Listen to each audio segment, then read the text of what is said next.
Welcome to the Sleepy Historian channel. Don't forget to subscribe and like the video. Welcome back, you night owls. Tonight we drift down the Nile at dusk, chasing a scent that vanished over 2,000 years ago, trying to answer a question that sounds silly until you really sit with it. What did Cleopatra actually smell like? Not the marble statue version, not the Elizabeth Taylor eyeliner version, but the real, sweating, breathing, 39-year-old woman who ran an empire on the edge of collapse. You're going to want to get cozy for this one, because we're going to wade through perfume recipes, animal glands, and one truly unhinged Roman propaganda campaign before we're done. Fair warning, if you time-travelled back to her court expecting a spa day fantasy, you probably wouldn't survive the first 10 minutes. Between the heat, the crowds, and the sheer chemical intensity of ancient perfume, your modern nose would just give up. So, before you get comfortable, take a moment to like the video and subscribe, but only if you genuinely enjoy what I do here. And hey, while you're settling in, drop your location and your local time down in the comments. I like knowing where in the world you're drifting off tonight. Now dim the lights, maybe turn on a fan for that soft background hum, and let's ease into tonight's journey together. You find yourself standing on a quiet stretch of riverbank near Tarsus, in what's now southern Turkey, in the year 41 BCE. The air is thick and briny, carrying the smell of tar-corked ships and unwashed soldiers, when something strange drifts in on the breeze.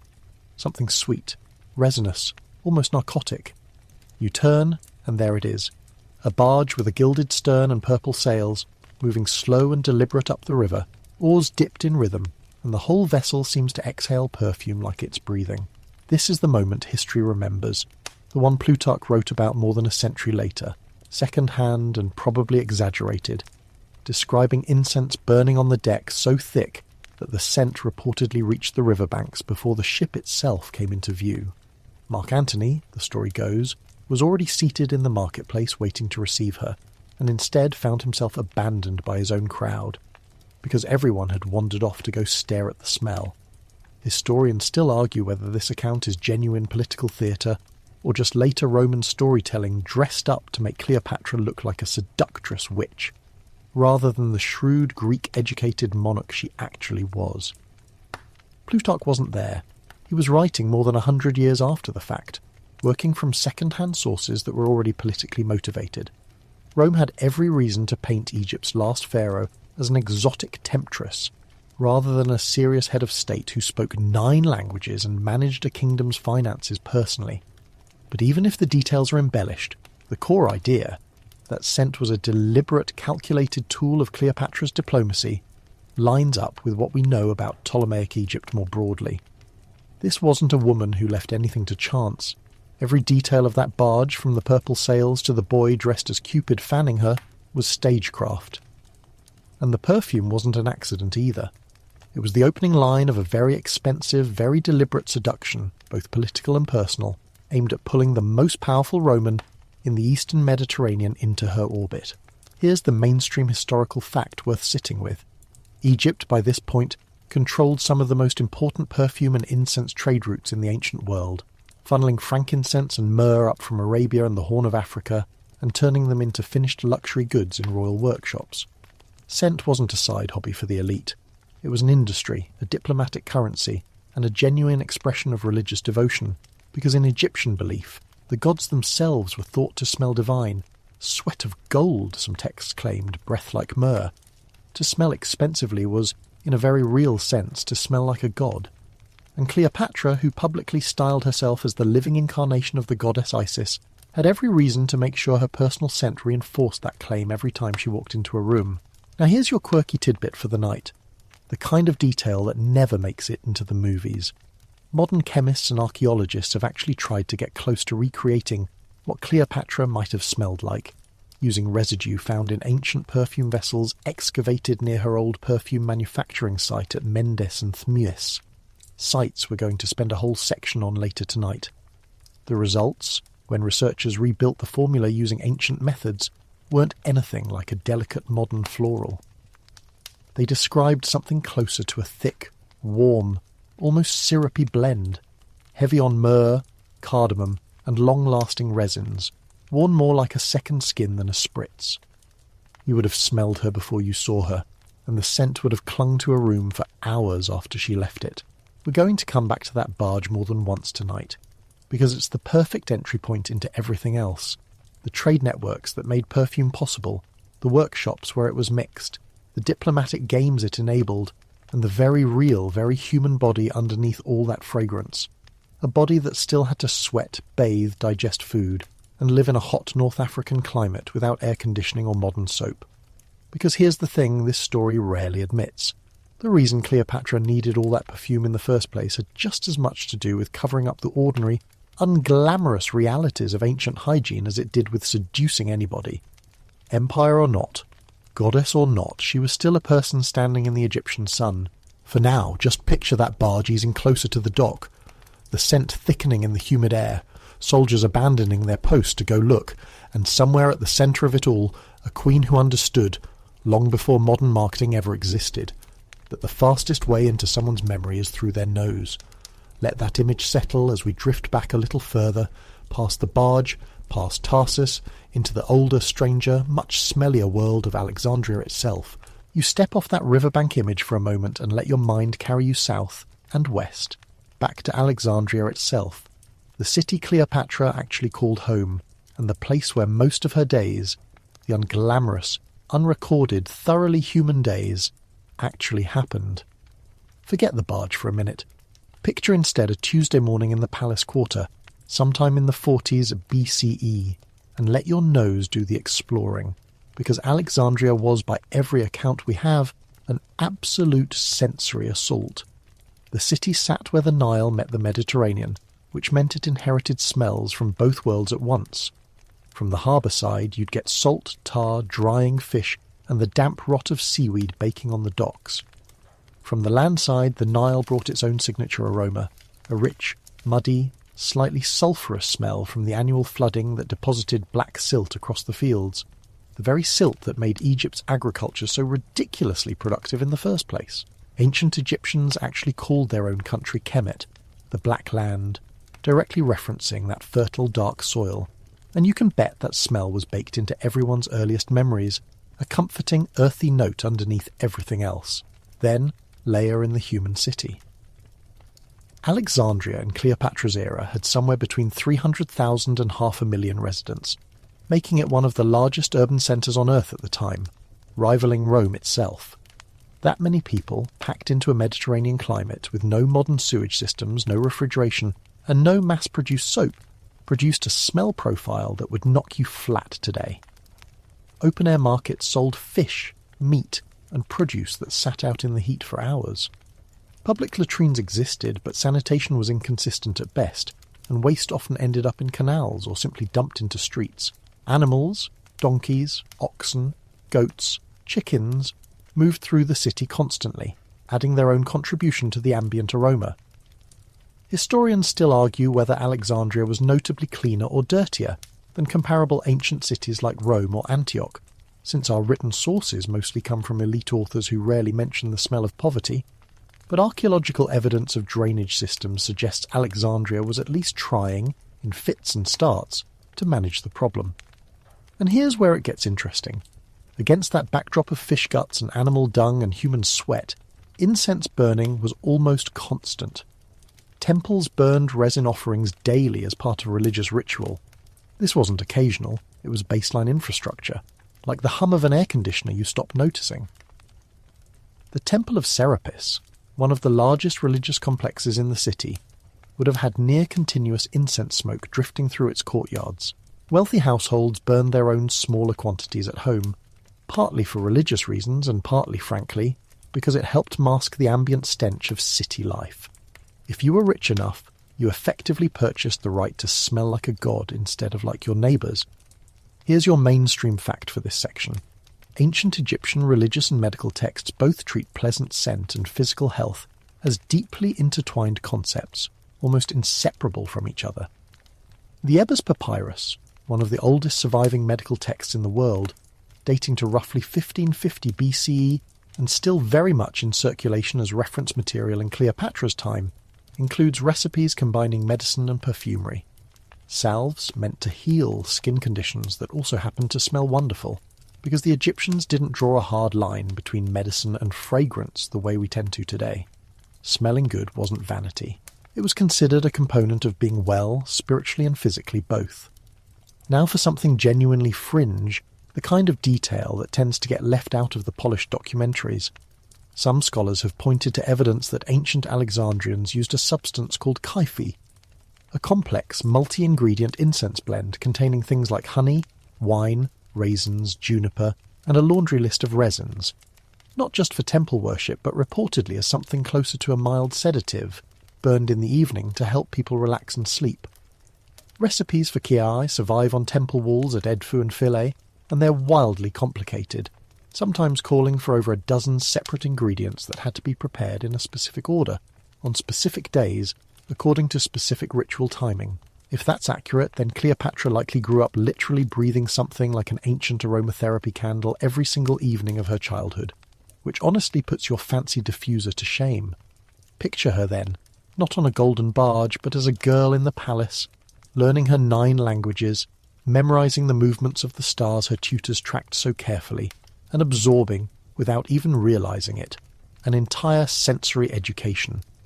She would have learned, the way you learn your own hometown's specific smell, without ever being taught it directly, which incense burned in which temple, which market stall sold the freshest myrrh, which perfume oils were reserved for royalty, and which were common enough for merchants' wives.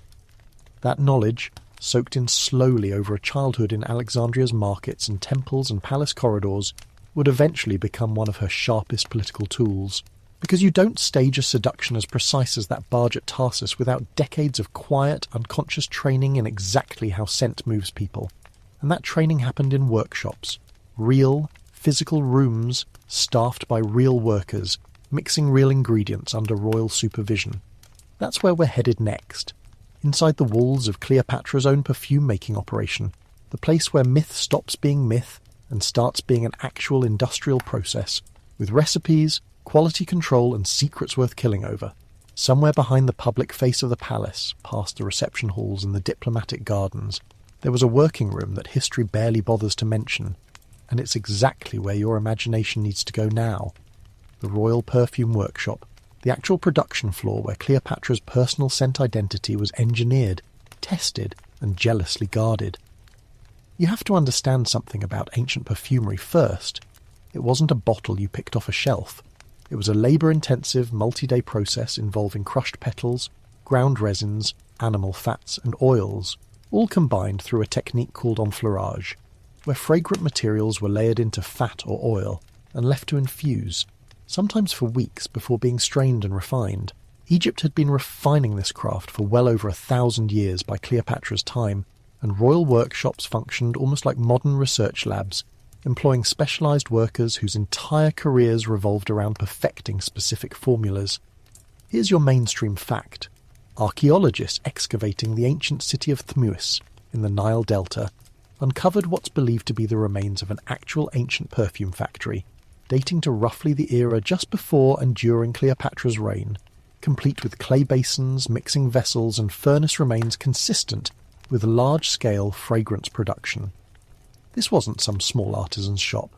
It was industrial infrastructure, sized for producing perfume as an export commodity as well as a royal luxury. Nearby, Mendes had been famous for centuries specifically for a fragrance called Mendesian perfume, considered one of the finest and most expensive scents in the ancient Mediterranean world. And it's entirely plausible, maybe even likely, that Cleopatra's own royal blend was either based on or directly related to this famous local formula. Picture the workshop itself. Low stone buildings near the water, chosen deliberately for proximity to trade routes bringing in raw materials by boat. Inside, workers, skilled specialists, not slaves in the crude sense you might imagine, though the labour structures of Ptolemaic Egypt certainly included forced and compulsory labour in many industries, would grind cardamom pods, strip petals from roses and lilies grown in royal gardens specifically for this purpose, and slowly melt down solid animal fats to use as a carrier base.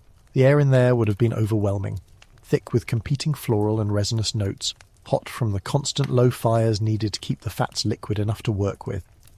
You wouldn't last 20 minutes in that room without your eyes watering.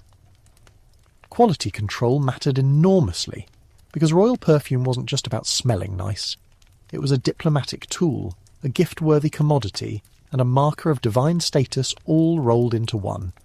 Batches that didn't meet standard could ruin a workshop's reputation, and given that perfumers in the ancient world sometimes passed formulas down through families as closely guarded trade secrets, a bad batch wasn't just an embarrassment, it was a threat to a family's entire livelihood. Historians still argue whether Cleopatra had a single signature scent that she wore consistently, the way a modern celebrity might have one iconic perfume, or whether she rotated through several different blends depending on occasion, audience and season, diplomatic meetings calling for something different than private evenings, religious ceremonies calling for something different still. The written record simply doesn't give us a clean answer, and the residue evidence, while suggestive, can't tell us definitively whether it came from her personal stock or simply from goods produced in a royal workshop for general court use. Now here's your genuinely quirky tidbit. Some ancient sources suggest that perfume workshops attached to royal courts occasionally employed something like an ancient version of a nose, a specially trained individual whose entire job was scent evaluation and formula refinement, not unlike the professional noses employed by modern luxury perfume houses like Chanel or Guerlain today. If Cleopatra's court maintained something similar, it means her signature scent wasn't a single lucky accident, but a professionally engineered product, refined over repeated trials the way a modern flagship fragrance goes, through years of formulation before release. That's a wild continuity to sit with. The idea that the basic profession of perfumer as scent scientist has existed, essentially unbroken, for over 2,000 years. You should also picture the economics underneath all this. Raw materials for royal perfumery weren't cheap or local. Frankincense and myrrh had to travel enormous distances, from southern Arabia and the Horn of Africa, along overland caravan routes or by sea through the Red Sea ports, before reaching Alexandria's markets. We'll dig much deeper into that trade network shortly, because it shaped Egyptian foreign policy in ways that get almost no attention in popular history. But even setting aside imported resins, the local ingredients weren't cheap either. Royal gardens dedicated to growing perfume flowers took up valuable agricultural land that could otherwise have grown food, which tells you something about just how seriously the monarchy took fragrance as a form of soft power. Imagine, then, this workshop humming along day after day, year after year, quietly manufacturing the sensory experience that would eventually knock Roman soldiers off their feet on a riverbank in Tarsus. Every crushed petal, every melted fat, every carefully measured drop of resin oil was, in its own small way, laying the groundwork for a political seduction that would help reshape the entire Mediterranean world. And at the centre of that formula sat one substance more prized, more mysterious, and more specifically associated with Cleopatra than any other, the legendary Mendesian blend itself, which deserves its own careful unpacking, because modern chemists have actually tried to bring it back to life. You settle deeper into this thread now, because the Mendesian formula deserves the kind of careful, unhurried attention you'd give to a genuine historical mystery, which is exactly what it is. This wasn't just any perfume. Ancient writers across several centuries kept referencing it, kept ranking it near the top of the world's finest fragrances, and yet the actual written recipe survived only in fragments, scattered across different ancient authors who sometimes disagreed with each other about the exact ingredients. Here's your mainstream historical fact to anchor things. The Roman naturalist Pliny the Elder, writing his massive Encyclopaedia Natural History in the 1st century CE, just decades after Cleopatra's death, discusses Mendesian perfume directly, describing it as one of the most celebrated scents of the ancient world, associated specifically with the Egyptian city of Mendes in the Nile Delta. Pliny wasn't the only ancient source to mention it either. The Greek botanist Theophrastus, writing centuries earlier, also references Mendesian perfume in his own treatise on scents, suggesting this formula had serious staying power, remaining famous and desirable across hundreds of years rather than being some fleeting trend. Reconstructing the actual recipe has become something of an obsession for a small but dedicated group of modern researchers. In the 2000s, a team led by archaeologist Robert Littman and classicist Jay Silverstein, working with organic residue analysis from ancient perfume containers excavated at Thmuis, the same delta site we just talked about in the last section, attempted to recreate what they believed was the authentic Mendesian formula, using ancient texts alongside chemical residue found in the actual vessels themselves. Their reconstruction leaned heavily on myrrh as a base note, combined with oil and additional aromatic ingredients like cardamom, cinnamon, and possibly moringa oil, blended according to techniques described in ancient perfumery texts, including a work attributed to a Greek author sometimes called Pseudo-Theophrastus. The resulting scent, according to people who actually smelled the recreation when it went on display at museums including the Bowers Museum in California, was described as deep, warm, and remarkably long-lasting on skin. Nothing like the light, quickly fading florals modern noses tend to associate with luxury perfume. Sit with that description for a second, because it really does upend the usual glamorous image. This wasn't a delicate spritz of rosewater. Mendician perfume, by most reconstructions, would have smelled thick and almost resinous, closer to what you might associate today with a rich amber or oud fragrance than anything floral or fresh. It would have clung to fabric, to skin, to hair, lingering for hours rather than minutes. If Cleopatra genuinely wore something like this regularly, her presence in a room would have been unmistakable.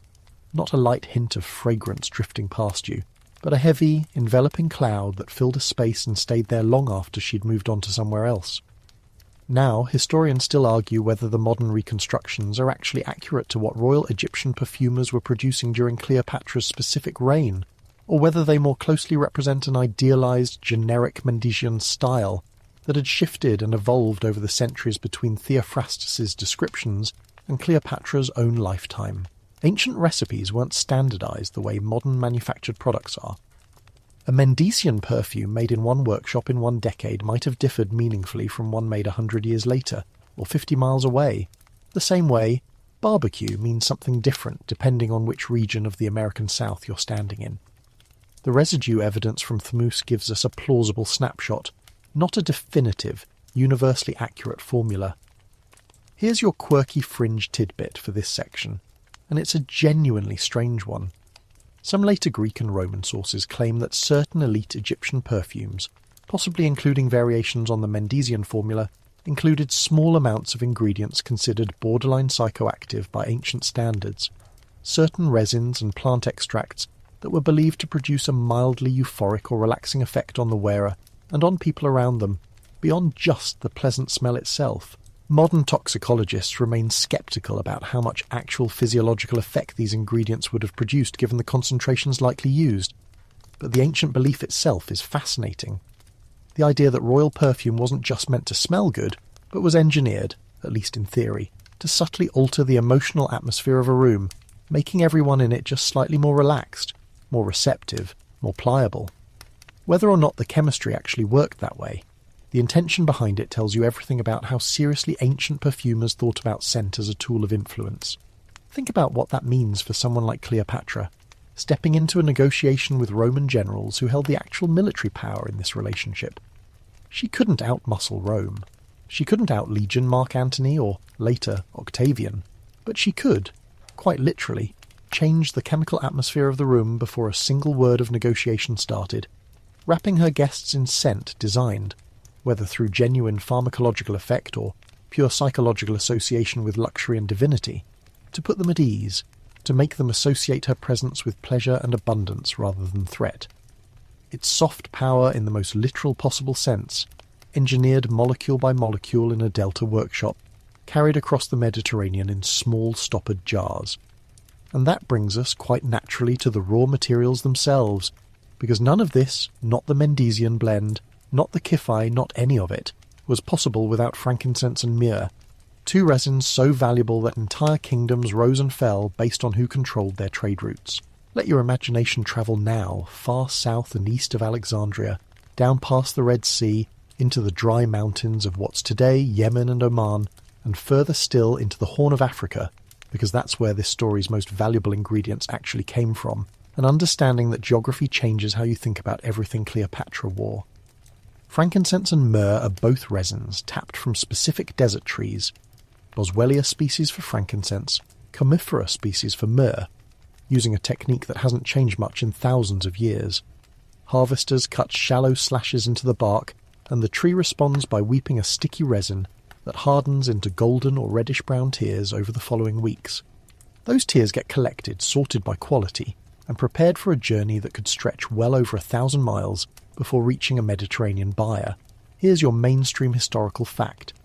This trade route, often called the Incense Road, was one of the most economically important trade networks in the entire ancient world, comparable in significance to the later Silk Road.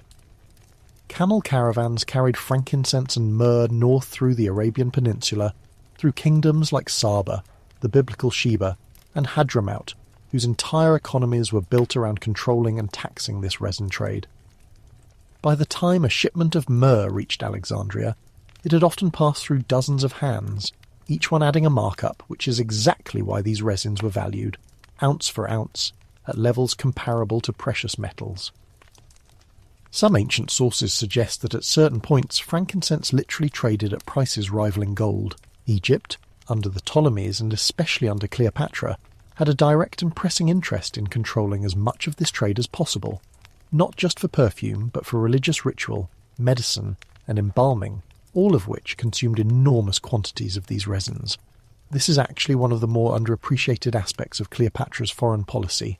Her military and diplomatic manoeuvring along the Red Sea coast and into the region of Nabatea, modern-day Jordan, wasn't purely about territorial ambition or Roman rivalry.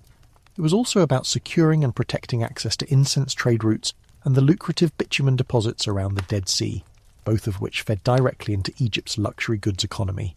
When Mark Antony reportedly gifted Cleopatra control over portions of this region, including parts of the bitumen and balsam-producing areas near Jericho, it wasn't a romantic throwaway gesture.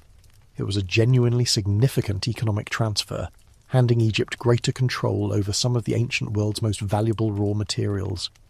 Picture for a moment the sheer logistics involved in getting a single jar of quality myrrh onto Cleopatra's dressing table. A harvester in the mountains of southern Arabia slashes a comifera tree and waits weeks for the resin to cure. Traders load it onto camels for a journey across brutal desert terrain, stopping at fortified caravan cities along the way, each one levying its own taxes and fees. The resin might travel by land the entire way, or switch to ships crossing the Red Sea before completing the final leg overland to the Nile. By the time it reaches a royal Egyptian workshop, that single jar represents weeks of harvesting, months of transport, dozens of transactions, and the accumulated risk of bandits, shipwrecks, and spoiled cargo. Every whiff of myrrh on Cleopatra's skin carried, invisibly, the entire economic weight of that journey. Now here's a genuinely quirky detail worth sitting with.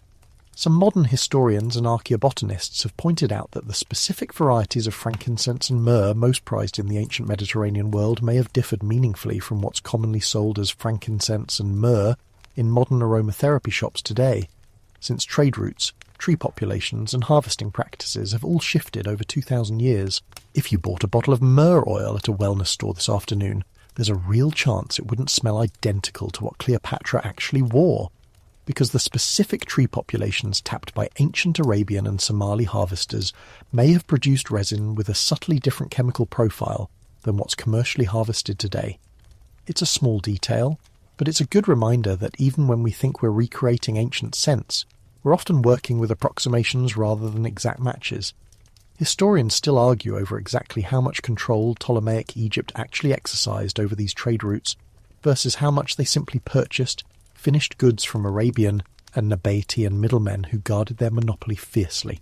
Some scholars argue Egypt's involvement was mostly as a wealthy buyer, rather than a direct participant in the harvesting and early-stage trading, while others point to Ptolemaic-era Red Sea ports, built specifically to facilitate this trade, as evidence of more direct Egyptian involvement in at least the maritime legs of the journey.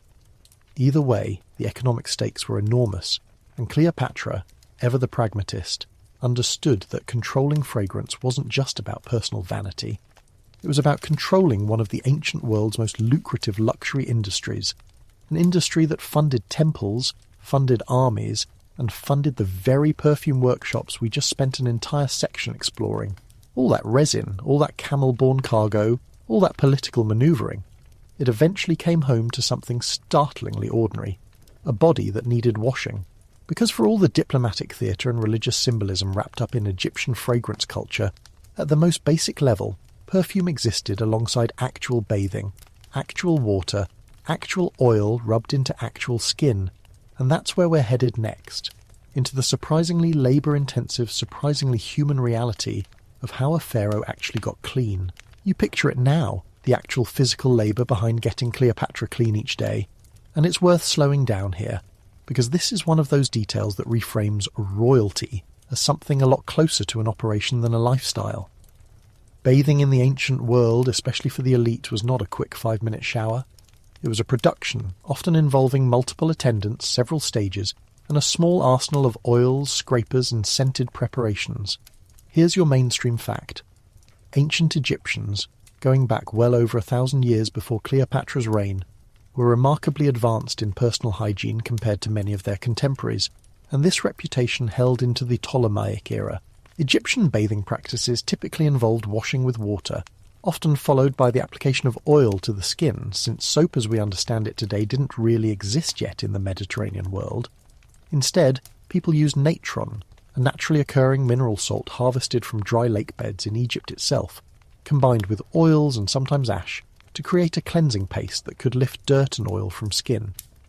Natron, incidentally, is the same substance famously used in mummification to dry out bodies, which tells you something about how multi-purpose and essential this mineral was to Egyptian daily life. For someone of Cleopatra's status, the process would have gone well beyond a basic natron scrub. Attendants likely applied fragranced oils after washing, using a technique where the body was rubbed down thoroughly, partly for cleanliness and partly because oil helped protect skin against the intense dryness of the North African climate. Picture a private chamber, warmed by braziers, water heated separately and carried in by servants since indoor plumbing. For hot water wasn't standard, attendants working in careful, practiced silence, some scraping away oil and dirt with a bronze or bone tool called a strigil, a device the Greeks and Romans also used extensively, while others prepared the next stage of scented oils, warmed slightly to help them absorb better into skin. This wasn't a solitary activity either. Bathing for royalty was often a semi-public or at least attended affair, meaning privacy as we understand it today simply didn't exist in the same way. Multiple servants would have been present throughout, each with a specific task. One handling water temperature, another managing oils, another perhaps responsible specifically for hair care, since Egyptian elites, both men and women, frequently shaved or closely cropped their natural hair and wore elaborate wigs instead, partly for fashion and partly, quite practically, because it helped manage lice, a genuinely persistent problem in the ancient world regardless of social status. And here's a detail that tends to surprise people.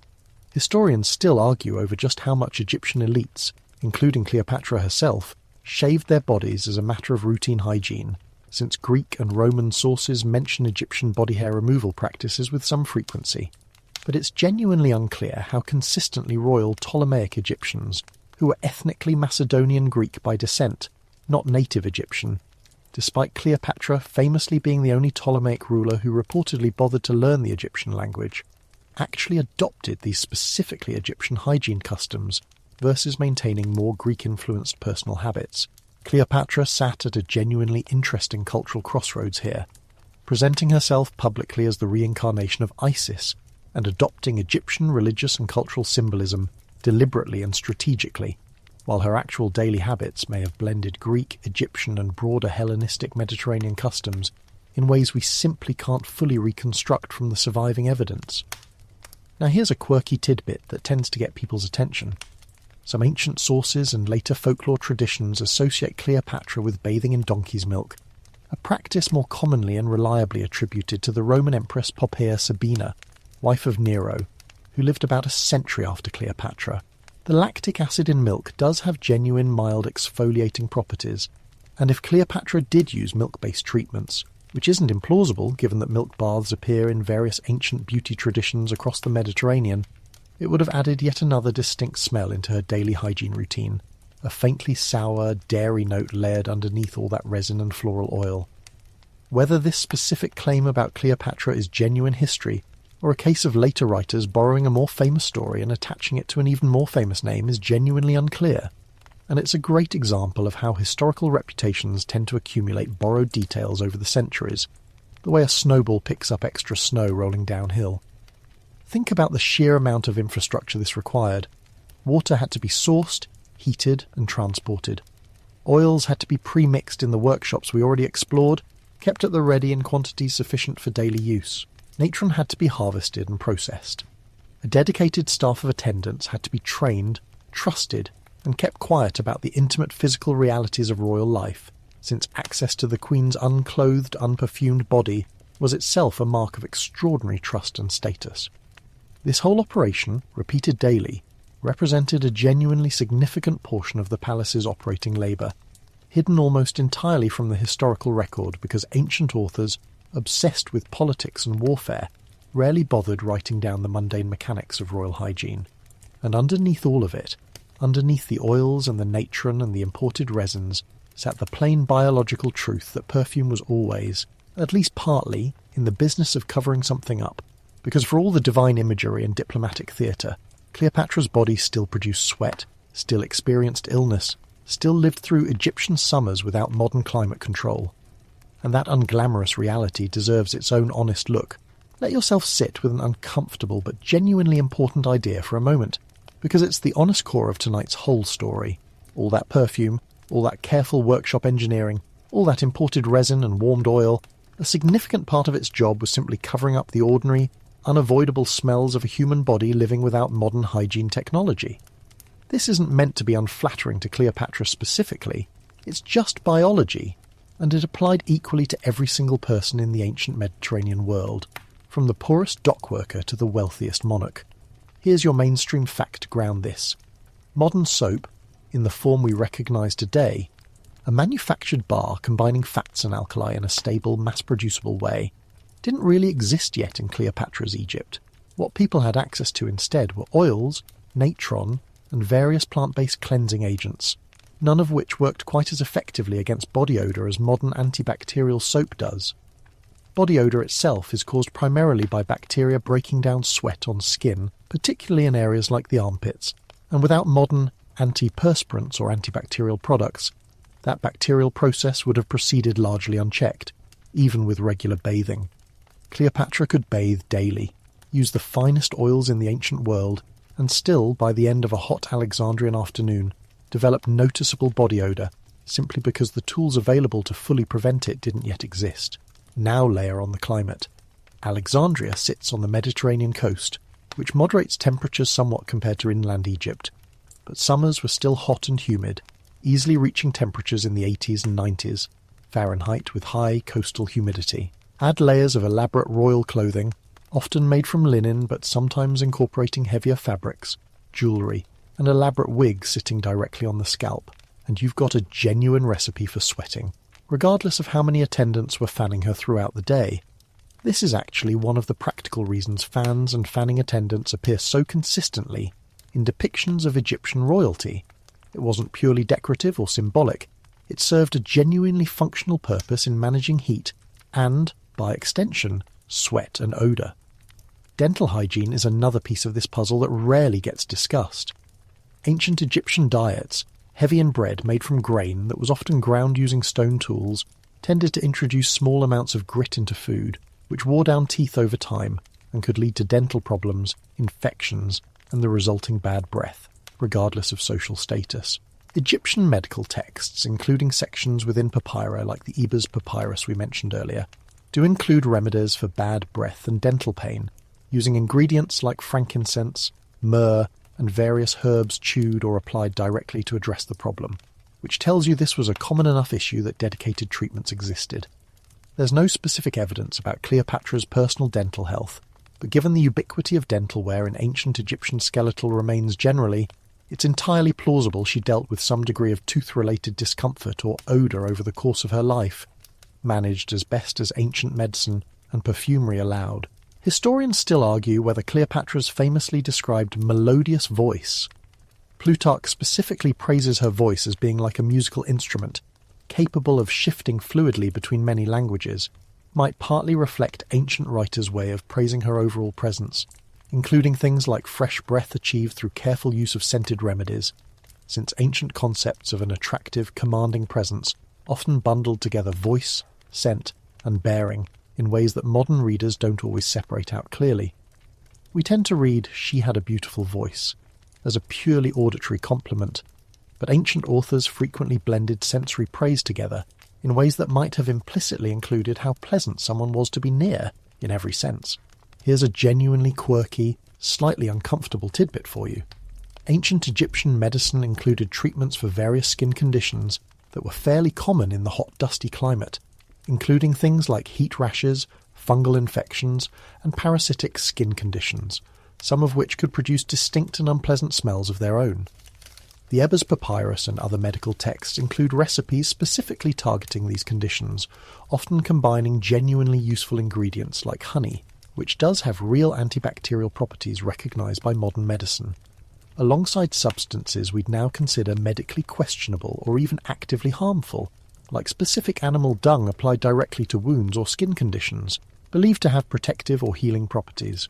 There's no direct evidence Cleopatra herself ever used dung-based remedies, but given how widespread these treatments were across Egyptian medical practice generally, it's not impossible that even a queen occasionally received medical care that, by modern standards, would have made things smell considerably worse before they got better. Sit with that image for a second.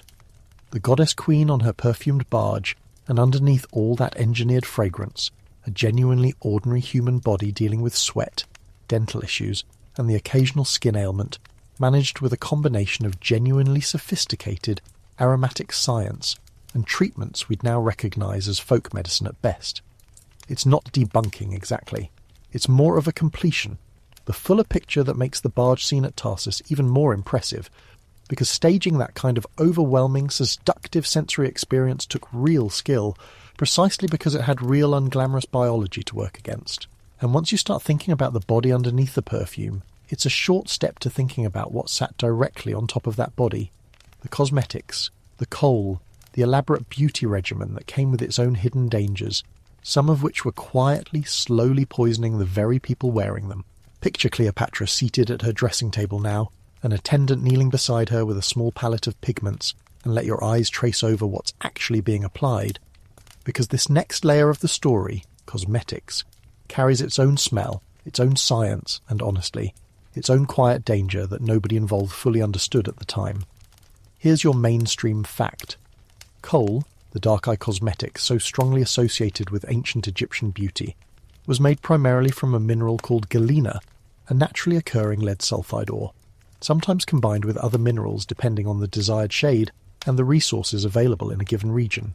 Egyptians had been using Kohl for thousands of years before Cleopatra's reign, applying it not purely for aesthetic reasons, but also because they genuinely believed it had protective properties, both spiritually, warding off the evil eye, and physically, since some ancient users believed it helped protect eyes from the sun's glare, and from insects and infection along the Nile's marshy, bug-heavy environment.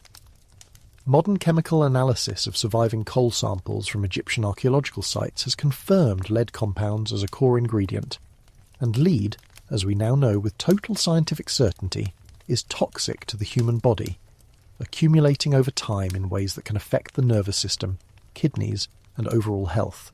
Now, historians still argue over just how much damage this actually did to habitual Kohl users like Cleopatra likely was, since some more recent studies have actually suggested that certain lead compounds found in ancient Egyptian Kohl might have had legitimate antibacterial properties when used in small quantities, potentially helping to prevent certain eye infections that were genuinely common in the dusty, insect-heavy environment along the Nile. This doesn't mean Kohl was actually safe by any modern standard.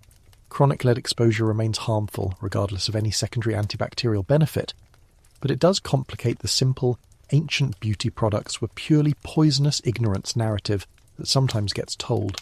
Ancient Egyptians were working with genuinely limited scientific understanding, but they weren't simply careless. Some of their choices, even the ones involving substances we now know to be dangerous, were rooted in generations of observed, practical experience about what seemed to actually help. Beyond Kohl, royal cosmetics likely included a range of other substances. Red ochre, a natural iron oxide pigment, was commonly used for lip and cheek colour, and it's genuinely non-toxic by modern standards, essentially just tinted clay. Malachite, a green copper mineral, provided green eyeshadow pigments, and while copper is an essential trace mineral for the human body in tiny amounts, malachite dust in cosmetic quantities applied repeatedly to sensitive eye area skin over years does raise some modern toxicological concerns, though nowhere near as severe as lead exposure. Egyptian cosmetics were often blended with oils and fats as a carrier medium, which meant each application would have carried its own faint fatty or resinous smell, layering yet another scent note underneath the perfumes we've already spent so much time exploring. Here's a genuinely quirky tidbit worth sitting with. Ancient Egyptian cosmetic containers, including elaborate small jars and applicator sticks that have survived in archaeological digs, show clear evidence of careful, almost ritualistic daily application practices, and some scholars have pointed out that the specific application technique for Kohl, extending a dark line outward from the corner of the eye, may have served a genuinely practical purpose beyond aesthetics, potentially helping reduce glare from the intense Egyptian sun in a manner not entirely unlike the black grease modern athletes apply under their eyes for the same anti-glare purpose. If that's accurate, Cleopatra's iconic eye makeup wasn't purely a beauty statement. It may have doubled as ancient sports-level sun protection, applied daily as a matter of practical necessity as much as royal fashion. Think too about the sheer cumulative exposure over an entire lifetime. If Cleopatra applied Kohl daily starting from early childhood, as was apparently common practice even for Egyptian children, that represents literally decades of low-level lead exposure by the time she died at 39.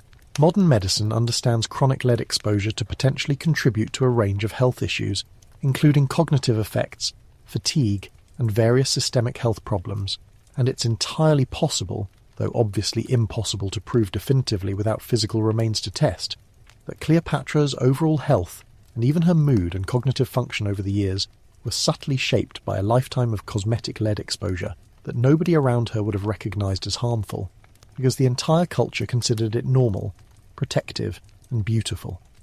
There's something quietly poignant in that thought, actually. A woman renowned across the ancient world for her sharp intellect, her mastery of multiple languages, her political cunning, potentially carrying a slow chemical burden inside her body the entire time, invisible, unmeasured, utterly normalised by everyone around her. It's a reminder that even the most powerful people in history were still, in the end, working with the same limited scientific understanding as everyone else in their era, vulnerable to the same invisible risks. And once you start thinking about substances applied to the body for one purpose, quietly serving another, hidden purpose, it's worth turning that same lens toward perfume itself. Because scent in the ancient world wasn't just about personal presentation. It was wielded quite deliberately as an actual political weapon, and nowhere is that clearer than in Cleopatra's calculated campaign to psychologically dominate the most powerful men in Rome. Let your thoughts settle now on something quieter but no less deliberate. The way scent itself functioned as strategy in Cleopatra's world, a tool as calculated as any speech or treaty. You already saw the opening move at Tarsus, that barge drifting upriver trailing incense like a banner. But that wasn't a one-time performance. It was the visible tip of a pattern she maintained across years of dealing with Rome's most powerful men. Here's your mainstream fact. Ancient Mediterranean political culture placed enormous weight on presence, spectacle, and sensory impression as legitimate tools of statecraft, not separate from real diplomacy, but woven directly into it.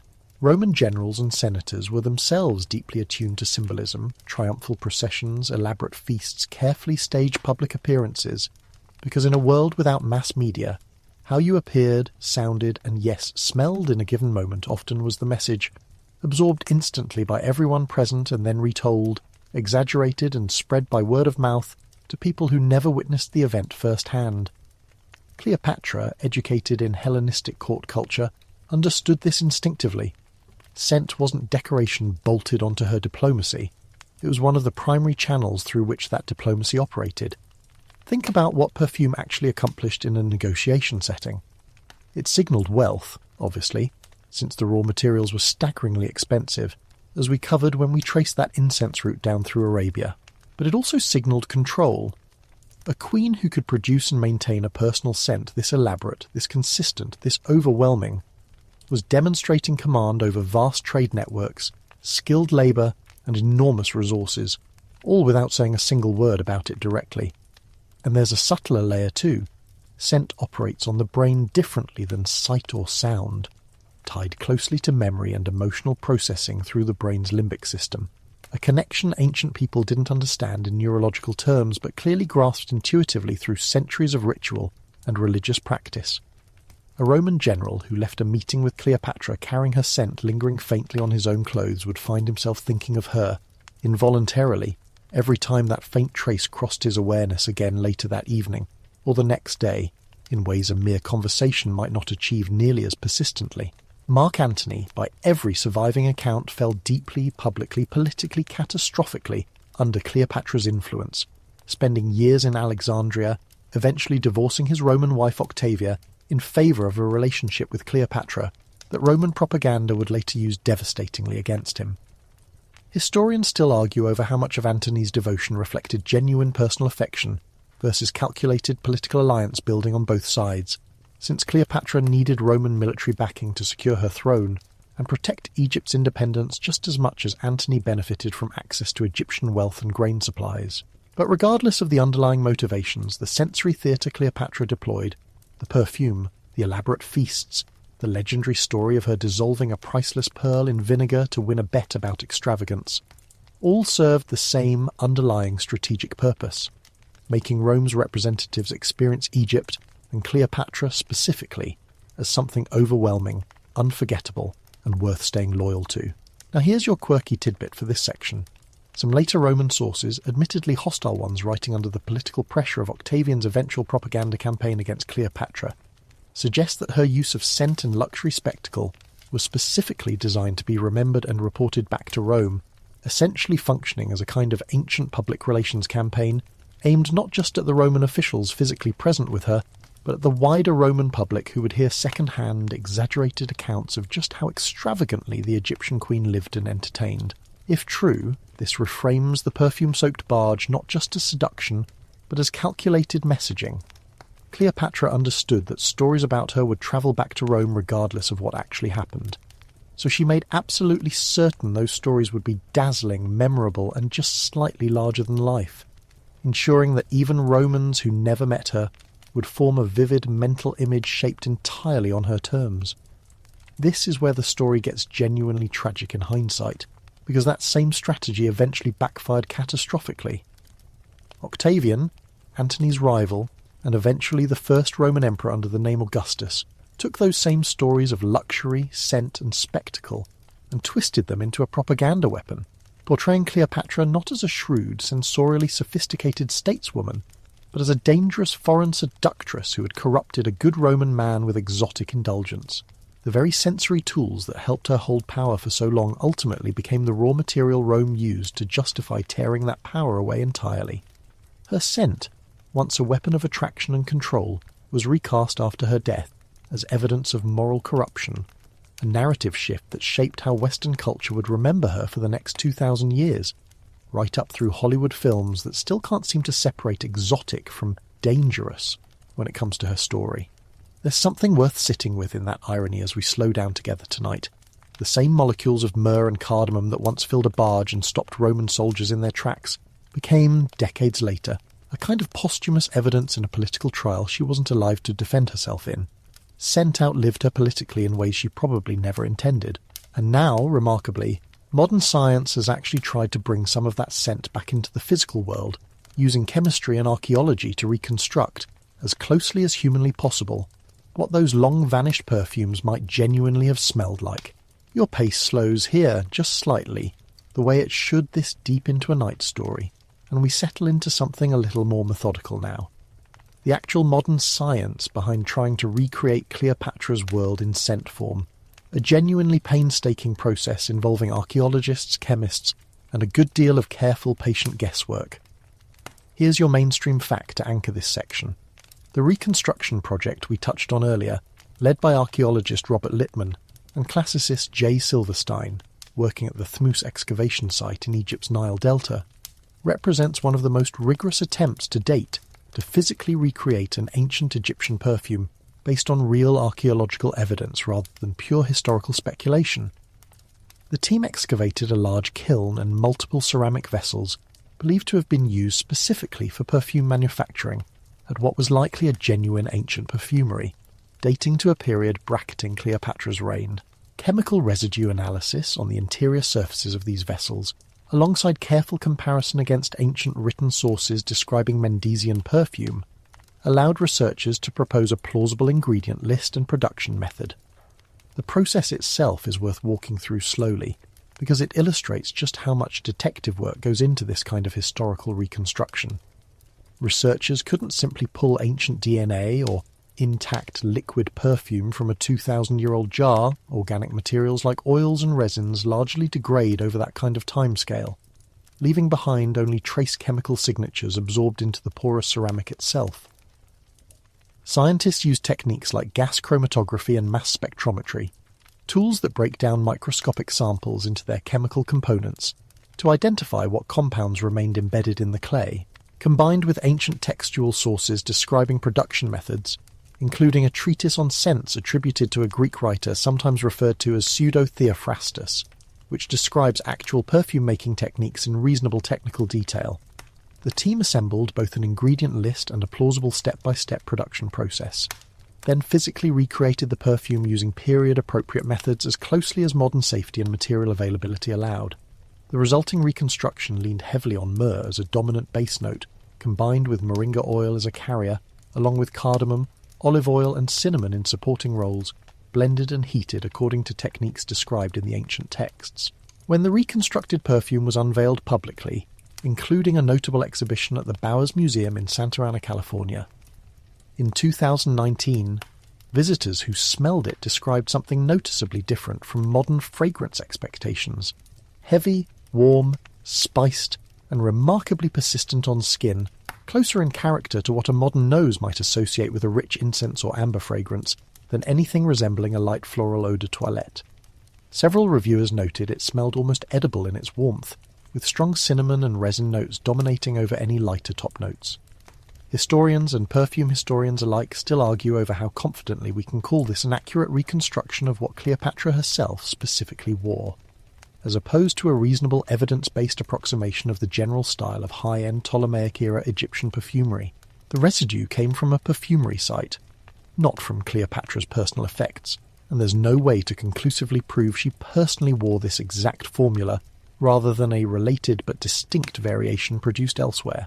Still, given Mendes and Thutmosis' well-documented ancient reputation as centres of elite perfume production, and given how closely royal Ptolemaic taste tracked with the era's most celebrated luxury goods, most scholars involved in the project consider it a genuinely credible approximation, probably about as close as modern science can currently get without new archaeological discoveries providing more direct evidence.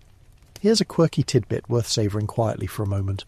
This wasn't actually the first modern attempt to recreate ancient Egyptian scents.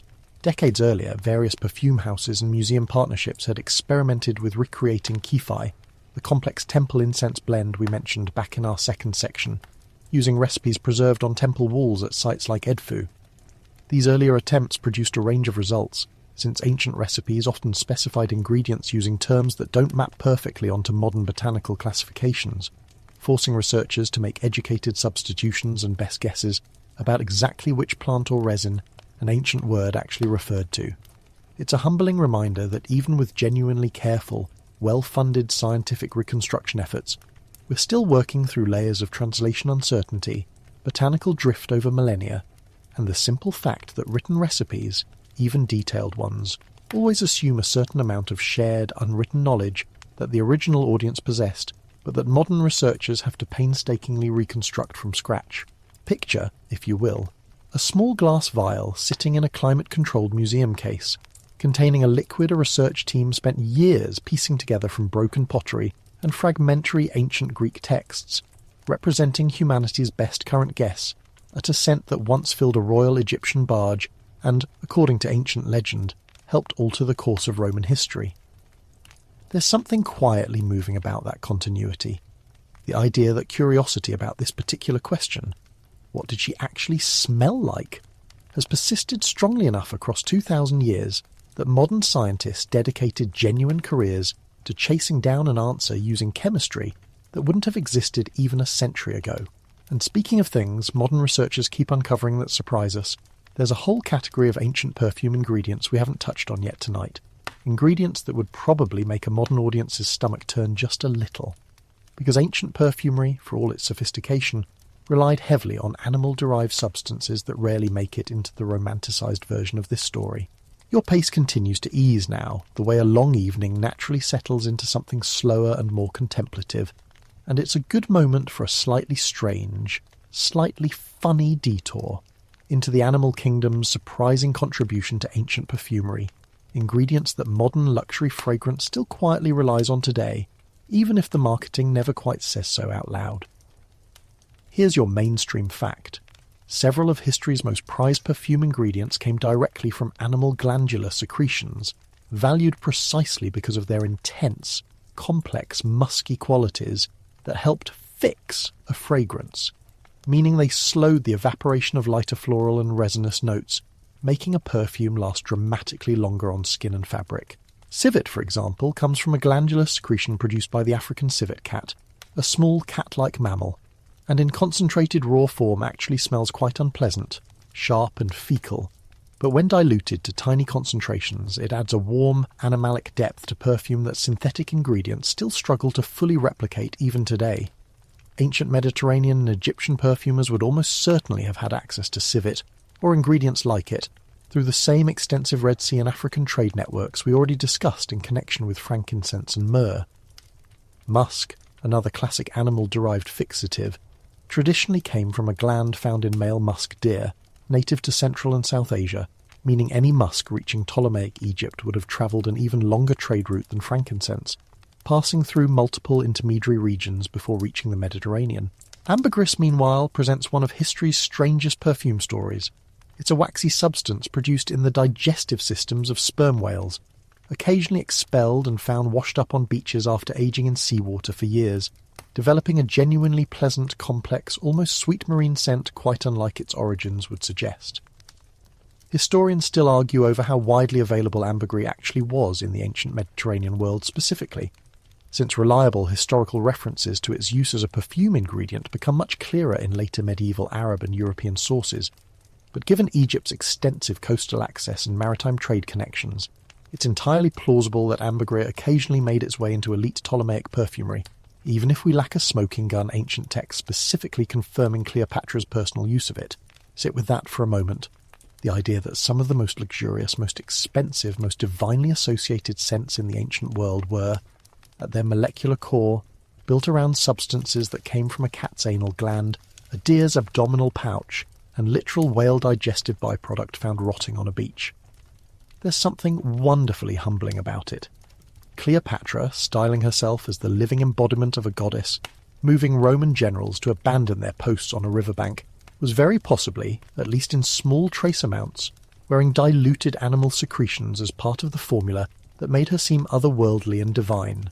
Ancient perfumers understood something that modern synthetic fragrance chemistry has only recently started fully appreciating again, that the most captivating scents often aren't purely clean or pretty in isolation, but rely on a small amount of something genuinely funky and animalic underneath the florals to give the whole composition depth, complexity, and staying power.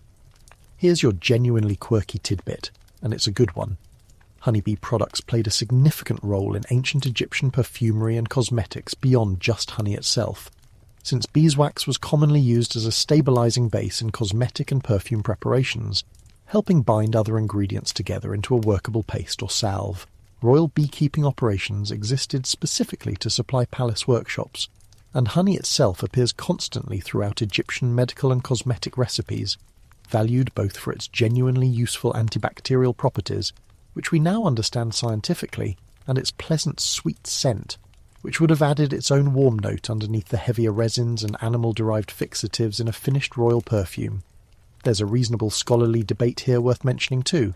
Some researchers studying ancient perfumery formulas argue that the animal-derived ingredients used in elite Mediterranean and Near Eastern perfumery were probably used far more sparingly than popular retelling sometimes suggest, given how genuinely expensive and difficult to source substances like true musk deer secretions actually were this far from their Central Asian origin.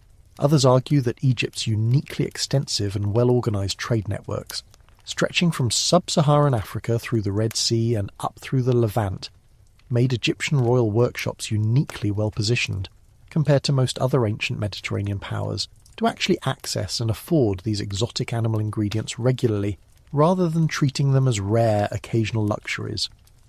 Without a surviving written formula specifically attributed to Cleopatra's personal perfume, we're left triangulating from broader regional evidence, informed guesswork built on genuine archaeological and textual foundations, but guesswork nonetheless.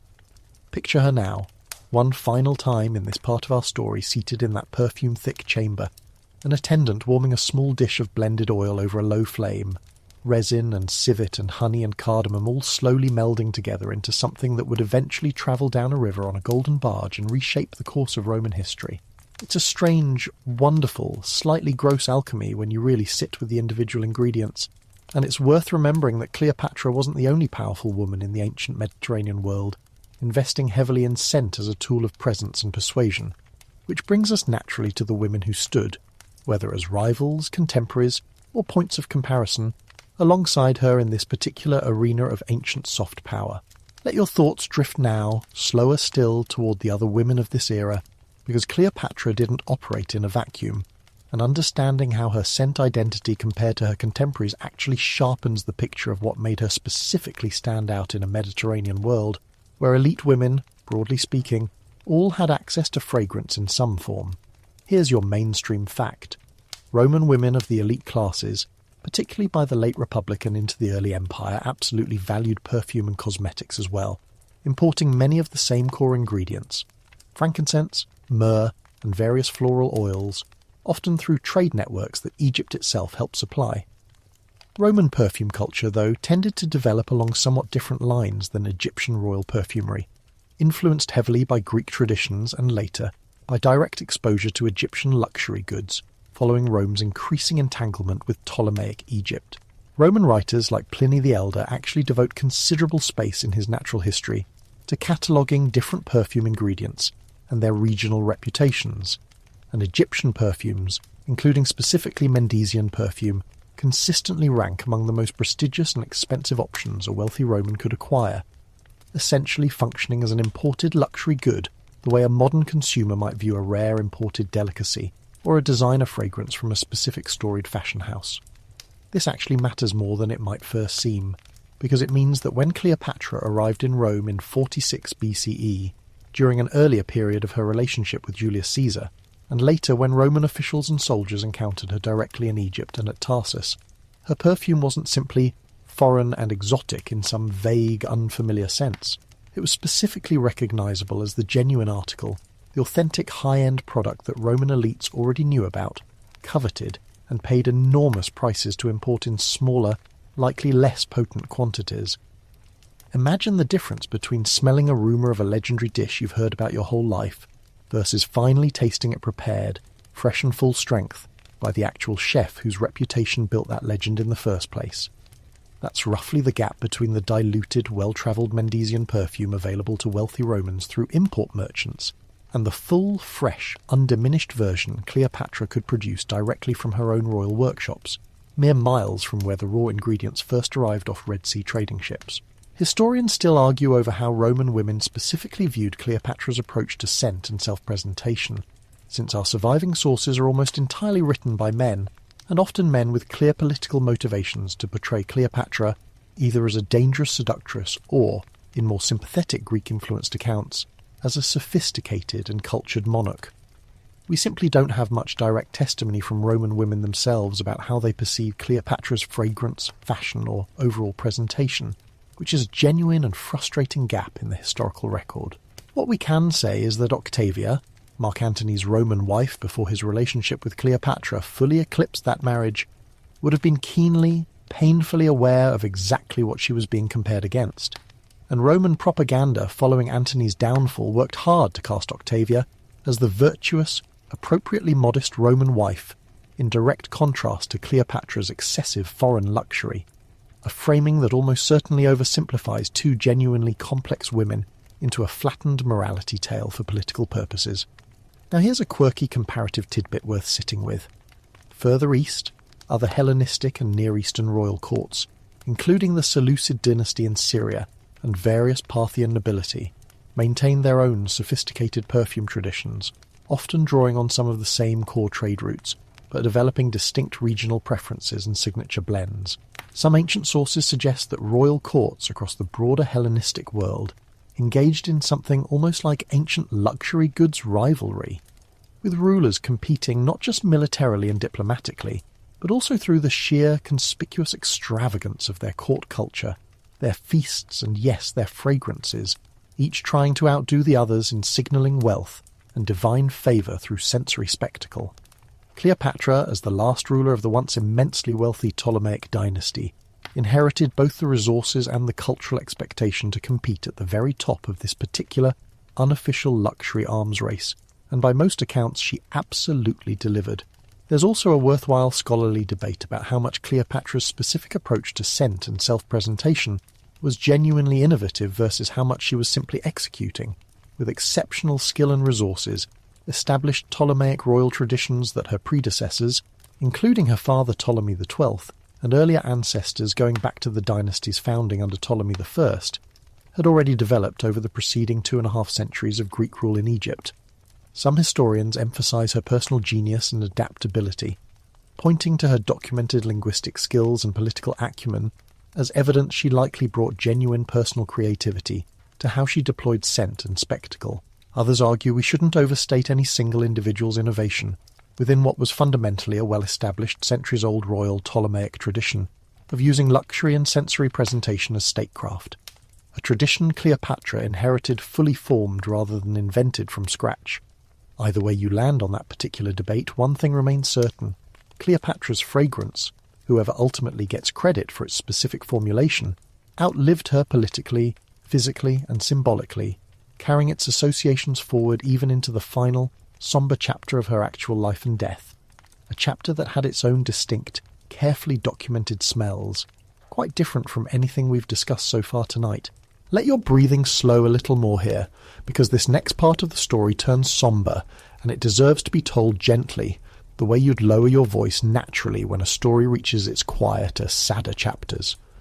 We're going to talk about Cleopatra's death and the smells that surrounded that final chapter of her extraordinary life. Here's your mainstream fact. Cleopatra died in August of 30 BCE in Alexandria, following Mark Antony's death and the collapse of their combined resistance against Octavian's forces. The most widely repeated ancient account, again coming primarily from Plutarch, describes her death as suicide, achieved through the bite of an asp, likely an Egyptian cobra, smuggled into her chambers, though historians still argue vigorously over whether this specific method is historically accurate or a dramatic embellishment layered on afterward, since snake venom from an Egyptian cobra would likely have produced a slower, more visibly painful death than the peaceful passing ancient sources tend to describe. And some scholars have proposed alternative theories involving poison, possibly a prepared toxic mixture, as a more medically plausible explanation for the relatively calm death scene described in ancient accounts. We simply don't have definitive physical evidence either way, since her tomb has never been conclusively located and identified, despite considerable ongoing archaeological search efforts. What we can speak to with more confidence is what came next, because Egyptian mummification and embalming practices by this era were extraordinarily well documented, having been refined over roughly 3,000 years of continuous practice by the time of Cleopatra's death. The process would have involved removing internal organs, treating the body extensively with natron, that same mineral salt we discussed back in our section on bathing, to draw out moisture and prevent decay, and then packing and wrapping the body with substantial quantities of resins, oils and linen, frankincense and myrrh. The very substances that had scented her life so thoroughly would very likely have been used again here, in her death, incorporated into embalming preparations specifically because their antimicrobial and preservative properties, genuinely useful ones recognised even without modern microbiology, helped slow decomposition, while also masking the smell of a decaying body during what could be a lengthy embalming process, sometimes taking upwards of 70 days from death to final burial for elite individuals. Sit with that continuity for a moment, because it's genuinely striking.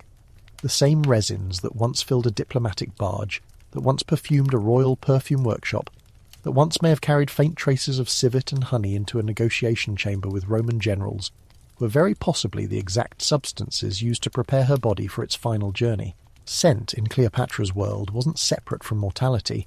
It was deeply, ritually entangled with it from the very beginning of Egyptian civilization, since the same aromatic resins appeared constantly throughout Egyptian religious life, specifically because of their association with preservation, divinity, and the passage into the afterlife.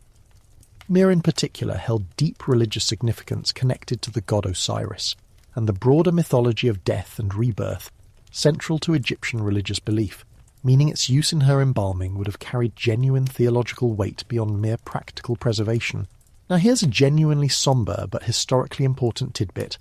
Octavian, upon capturing Alexandria and confirming Cleopatra's death, reportedly allowed her to be buried according to her wishes, alongside Mark Antony, honouring at least this final request even as he moved swiftly to fully absorb Egypt into direct Roman control, ending nearly 3,000 years of continuous pharaonic rule in one decisive political stroke. Historians still argue over Octavian's exact motivations for granting this specific mercy regarding her burial wishes, since he otherwise treated her memory and legacy quite harshly in the propaganda that followed, using her life story extensively to justify and celebrate his own rise to power as Rome's first emperor.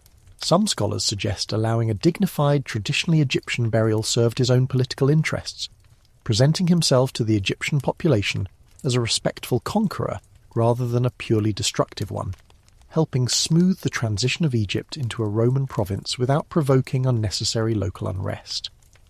Picture, if you can hold this image gently, the embalming chamber itself in those final days of Ptolemaic Egypt, attendants moving with the same careful, practiced precision we imagined earlier in her bathing chambers, except now performing a very different kind of ritual, packing resin and linen around a body that had, in life, commanded the attention of Rome's most powerful men through the careful, deliberate deployment of scent as both seduction and statecraft. The same aromatic compounds that once announced her arrival on a golden barge now worked quietly, methodically, to preserve her for a journey into whatever the Egyptian afterlife was believed to hold, resin smoke curling through the same kind of low-lit chamber where her personal perfumes had once been mixed and tested. There's a certain circularity to it that feels worth resting on for a moment before we continue. Birth, life, diplomacy, and death, all threaded together by the same handful of aromatic resins pulled from distant desert trees and carried across 1,000 miles of caravan routes. And in the centuries that followed her death, that same scent-soaked legend only grew larger, eventually shaping an entire modern industry's fascination with ancient Egyptian luxury. A legacy we should spend some time exploring before we let this story rest completely. Your eyes are probably getting heavy by now, and that's exactly right. Exactly where we want to be at this point in the night. So let's move gently into something a little lighter again, tracing how Cleopatra's scent-soaked legend rippled forward across the centuries, eventually shaping an entire modern industry that still, even today, can't quite let her go. Here's your mainstream fact.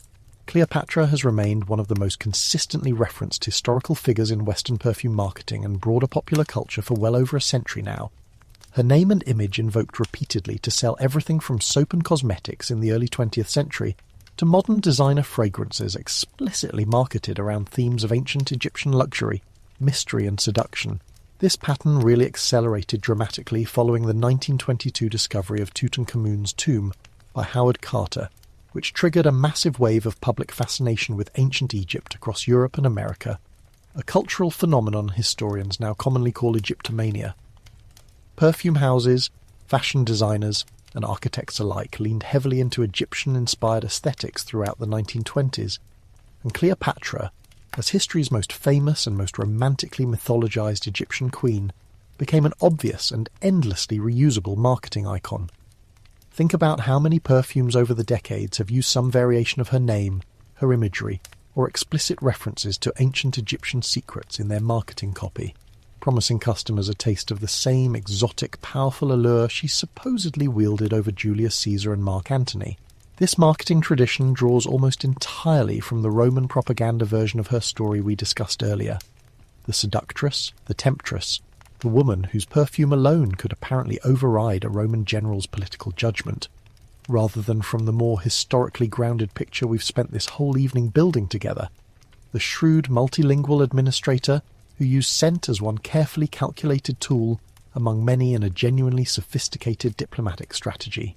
It's a good reminder that historical legends, once they take root in popular culture, tend to keep circulating in their most simplified, most dramatic form long after historians have developed a far more nuanced understanding of the actual person behind the myth. Hollywood deserves its own mention here too, since film portrayals of Cleopatra, particularly the enormously expensive and famous 1963 film starring Elizabeth Taylor, cemented a very specific visual and sensory shorthand in popular imagination. Heavy Kohl eyeliner, elaborate gold jewellery, and an implied constant cloud of exotic perfume surrounding her at all times.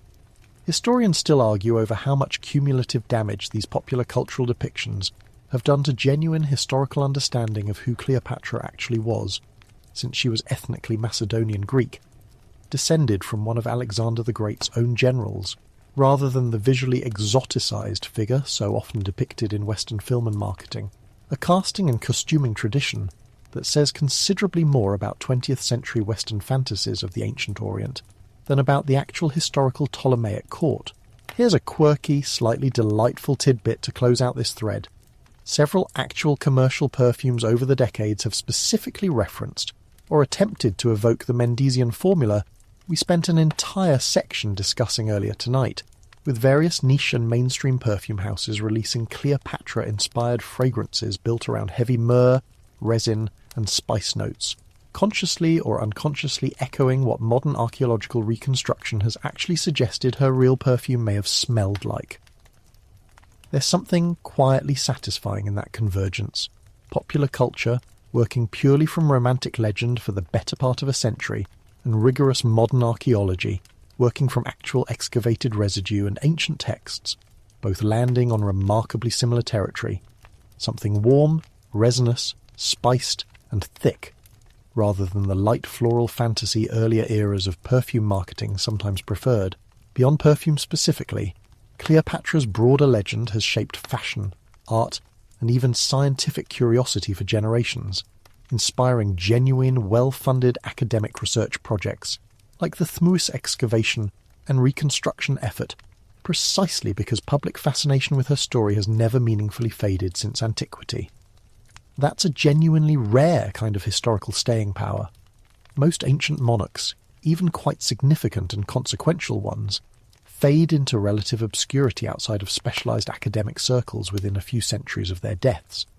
Cleopatra, more than 2,000 years later, still moves museum attendance numbers, still generates academic research funding, still sells perfume bottles on department store shelves, and still, apparently, motivates people just like you to spend a quiet evening learning about the actual chemistry of ancient Egyptian resin trade routes before drifting off to sleep.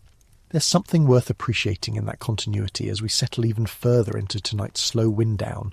This idea that a genuinely specific, almost trivial-sounding question, what did she actually smell like, turns out to be a doorway into economics, religion, medicine, geopolitics, and the entire sweep of how ancient Mediterranean power actually operated day to day, sense by sense, breath by breath. It's rarely the grand battles or the treaties that tell you the most intimate truths about how a historical era actually felt to live through. Sometimes it's the smaller, stranger questions, the ones about scent and sweat and cosmetics and resin, that get you closest to the real texture of a vanished world. And as we ease toward the very end of tonight's journey together, it's worth sitting honestly one final time with just how much of this story remains genuinely, permanently uncertain. Because for every fact we've traced carefully tonight, there's a gap in the record that historians may simply never be able to fill. You're deep in the quiet part of the night now, and this final stretch of the story deserves to move slowly, gently, the way your own thoughts have probably started drifting a little themselves. Let's spend these last few minutes together sitting honestly with everything we still don't know, because that uncertainty is, in its own strange way, just as fascinating as everything we've already covered tonight. Here's your mainstream fact, one last time, to ground us before we ease into softer territory. No physical remains confirmed to be Cleopatra's have ever been discovered, examined, or scientifically tested using modern methods. Her tomb, believed by many archaeologists to be located somewhere near the ancient temple of Taposiris Magna, west of Alexandria, or possibly beneath the modern city itself, has never been definitively located despite decades of dedicated searching by serious archaeological teams. This means, quite simply, that everything we've discussed tonight about her personal scent rests on second-hand ancient accounts. archaeological residue from perfume workshops she likely but not certainly used, and careful, educated historical inference rather than any direct physical evidence recovered from her own body or belongings. Historians still argue, gently and productively, over nearly every specific detail we've traced together tonight. Whether the Tarsus barge scene happened exactly as Plutarch described it, or was embellished for dramatic effect by a writer working more than a century after the fact. Whether the Mendesian formula reconstructed at Thmus truly matches what Cleopatra personally wore, or simply represents the broader luxury perfume style of her era and region. Whether her death truly came from a cobra's bite, or some other, less romantically documented method. Even her exact appearance remains genuinely debated, since surviving coin portraits, the most reliable physical evidence we actually possess, show a woman with a strong prominent nose and firm jawline, quite different from the softened, idealized beauty later artists and filmmakers chose to depict, suggesting her real power likely rested far more in intelligence, charisma, and yes, calculated sensory presentation than in conventional beauty alone. And maybe that's actually the most fitting place to rest tonight, in that soft, honest uncertainty.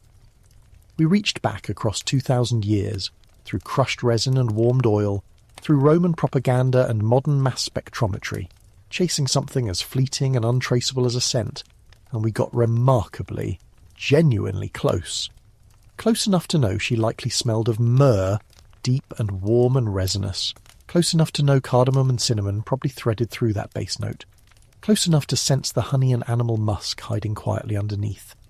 Close enough, even, to understand why that smell mattered so much politically, diplomatically, spiritually, that an entire empire's fate arguably tilted, at least in part, on the strength of a fragrance drifting off a barge deck toward a riverbank crowd 2,000 years ago. Let yourself rest now in that image one final time, softly, gently, the barge easing toward shore, the scent thickening slowly in warm evening air, a queen who understood, long before modern science could explain why, that a well-chosen scent can move people, can move history, more powerfully than almost anything else. You don't need to hold on to any more facts tonight. You don't need to remember the trade routes or the chemical compounds or the exact reconstruction methods. Just let that one soft image settle in, the barge, the incense, the quiet river, and let everything else fade gently into the dark behind it. Your breathing has probably slowed by now, matching this story's own unhurried pace, and that's exactly as it should be. There's nothing more you need to do tonight, nothing more to figure out, nothing left to solve. The Nile keeps flowing the way it always has, patient and unbothered by empires rising or falling along its banks. Somewhere far back across the centuries, a scent that once changed the course of history has long since faded from the air itself, existing now only in careful reconstructions, old texts, and quiet stories like this one, told softly late at night to someone drifting gently towards sleep. Let your shoulders relax. Let your thoughts go loose and unfocused. There is nowhere else you need to be, nothing else you need to know, only this soft, warm dark, this slow, even breath, this last lingering trace of an ancient story settling quietly over you like the faintest thread of incense. Fading, fading, gone.